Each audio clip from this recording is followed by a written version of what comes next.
పచ్చిమిరపకాయలు, టమాటాలు, అల్లం పచ్చడి చేస్తున్నానండి. ఫస్ట్గా జీలకర్ర, పచ్చిమిరపకాయలు వేసానండి. బాగా మాగాలండి.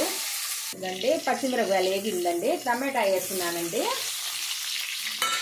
అది కూడా మగ్గాలండి. పచ్చిమిరపకాయలు, టమాటాలు మగ్గిందండి. ఆఫ్ చేస్తున్నాను.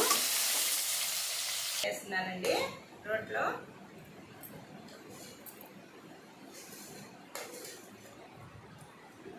పచ్చిమిరపకాయలు దంచుతా ఉన్నానండి.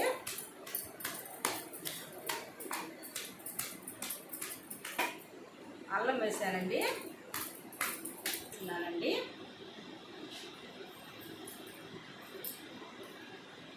తర్వాత చింతపండు, తెల్లగడ్డ వేస్తున్నానండి.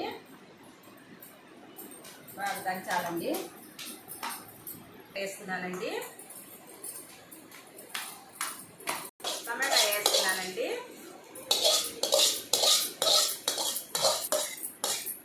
ఇది కూడా మెత్తగా దంచాలండి.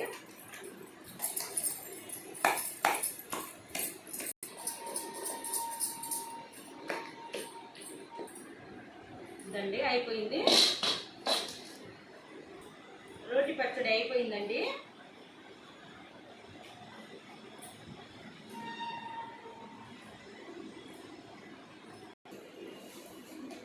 అన్నం అండి.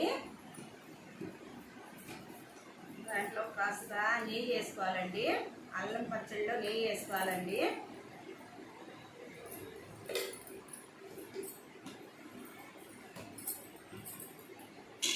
అల్లం, పచ్చిమిరపకాయలు, టమాటాలు, చింతపండు వేసాను, తెల్లగడ్డ వేసాను, ఎర్రగడ్డ వేసాను, అన్నీ వేసానండి. దీంట్లో ఏమన్నా మర్చిపోయానని మళ్ళా చెప్తున్నానండి.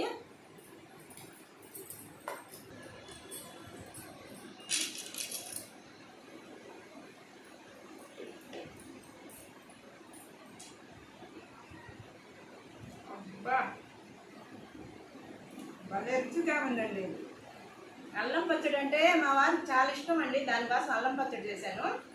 భలే రుచిగా ఉందండి. నెయ్యి వేసుకొని తింటా ఉంటే. మీరు ఇష్టపడితే ఒక లైక్ చేయండి, షేర్ చేయండి, సబ్స్క్రైబ్ చేయండి.